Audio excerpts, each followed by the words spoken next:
Bana kwene wana 2 only 1 a masterpiece. 3 star nyanya basireza ukanganya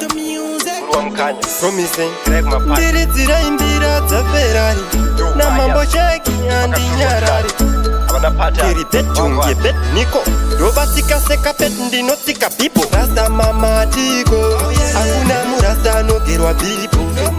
ndaona makapura siso apa makamecha kuita siso rasta manga muri piko hakuna murasta nogerwa Bhibho rasta manga muri piko so mise Niggah masongo vanotomatsara imba vangororo vanouraya bhasikoro pamwe nechitoro havana chimwe chekutemba kunze kwesiporo vazondidena ndovasiya vane madondoro kilikili kufa chete kusvika tumoro vachingozhamba mugemu hapana zororo mazorambiwa nemuteuro bika idoro vane dzungu ndinodzipa huro sebhotoro rasta mamatiko hakuna murasta anogerwa Bhibho ndaona makapura siso apa makamecha kuita siso rasta manga muri piko hakuna murasta anogerwa Bhibho rasta manga muri piko so mise Niggah wayase vasovakanda down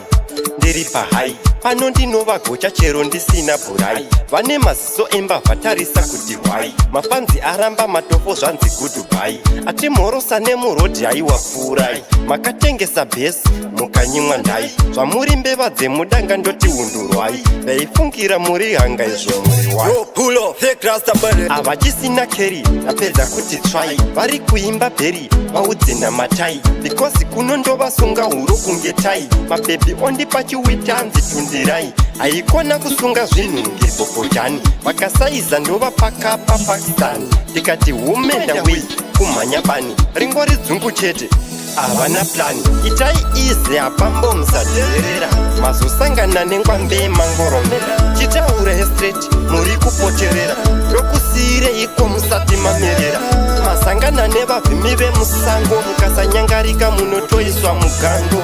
andimisu nemabhuru enzara kunoku ndomati mabhuru mango vane fesi inorwara vari kutoda bhara plus 3 machira ekurara because vari kurohwa nechando vane kahunu kana tando vari kuda kusungwa macheni then tobva tamakacha nesando ndini dhomokingi murerutsi ndofunga zvakashata sefesi yepumako mukawanza makorasi pabhiti ndinonzonge jiti ndobva ndati shiti itai siti apa munodona bambo ndasunga danda rekwapita fambo handisi kuteerera nyambo